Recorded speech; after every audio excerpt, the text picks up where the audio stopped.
The Cherry Orchard by Anton Chekhov.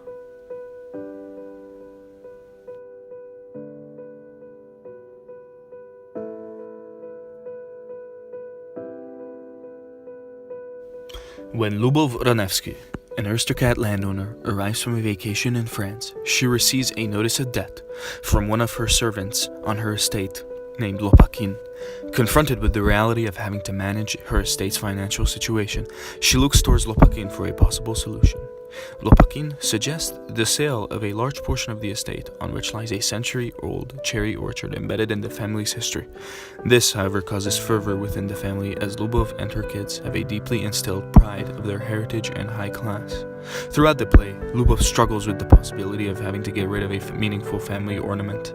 Not only is the estate's future in uncertain hands, the family has its own set of problems that have to be dealt with. Additionally, the numerous love triangles between the estate's servants and Ranevsky's children not only complicate relationships and communication between the characters, but undermine traditional Russian aristocrat precedents of marriage. Because of Lubov's unwillingness to sacrifice the tree, Lopakin and other servants, along with Gaev, Lubov's brother, are determined to find an alternate solution. Gaev and Lopakin foresee many possible alternatives, but none of them are found to be viable solutions by Lubov. Therefore, the family is forced to put the estate up for an open auction, at which Lopakin decides that he is to buy the estate and manage his plan for leasing the land on which the cherry orchard existed.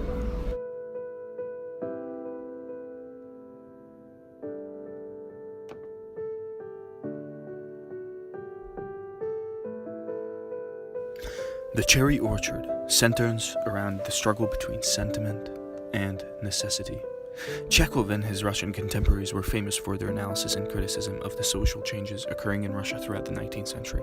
The primary concern for many in Russia during this time, especially high-class aristocrats, were the changing social dynamics that began to increasingly favor meritocracy over nepotism.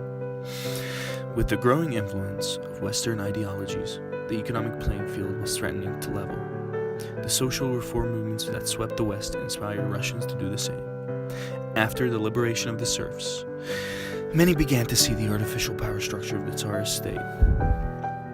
Aristocrats were no longer looked upon as noble landowners, but cowardly thefts.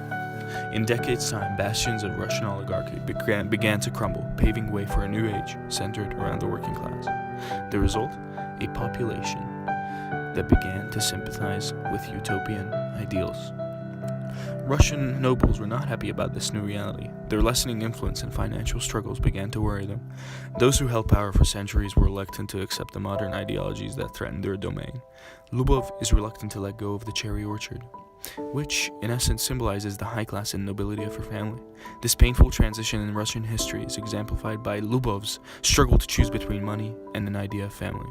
Ironically, however, even though Lubov professes to be a patron of family history, she disregards the numerous love triangles throughout the story. Lopakin, on the other hand, is the embodiment of social reform, the people's voice, the hardworking citizen, the new Russia. He is not so fond of the relics of oppression which the cherry orchard symbolizes. His struggle as a peasant boy shapes the way he thinks as a liberal citizen.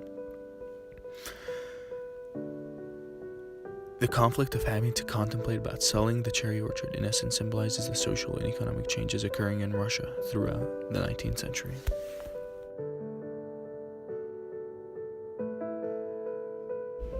In addition to representing the social changes that were occurring in Russia during the late 19th century, Chekhov's play also serves as a classic illustration of the way characterization can highlight the faults in humans. And since Chekhov's characters are a direct extension of the different Russian social classes, his play also serves as a critique of the Russian class system. For example, Lubov Ranevsky, as previously mentioned, represents the former Russian aristocracy that has now been leveled with the former middle-class peasants, represented in the play by Lopakin. Chekhov depicts Lubov as a ditzy lover who has no appreciation for the little money that she currently has and has no concern for her family's financial situation. This idea is best seen in the large amount of accumulated debt she has incurred that can only be dealt with by leasing the family estate and removing the cherry orchard. She chooses to forego the obvious solution and instead moves her family and the state servants out of the property. Lopakhin's purchase of the estate is then a direct representation of the ignorance and complacency that the Russian aristocrats have been replaced by the more practical and determined middle class. However, it is not just Lubov and Lopakhin that are characterized in order to illustrate class changes. Trofimov, a friend of the Ranevskys and a scholar, shows Chekhov's controversial belief that the Russian scholars at the time are not as important to society as they lead others to believe, or as intelligent as others may think. This is best illustrated in Trofimov's numerous altercations with Lopakhin. These exchanges are direct depictions of the conflict that existed during the time between the newly liberated Russian middle class and the scholars, which Chekhov believes heavily favors the former. So while Chekhov's play by many is seen as a comedic representation of a grim financial situation that lacks real depth, upon examining both the characters and the context in which the story is set, the true beauty of The Cherry Orchard becomes apparent as a work of both political and social significance.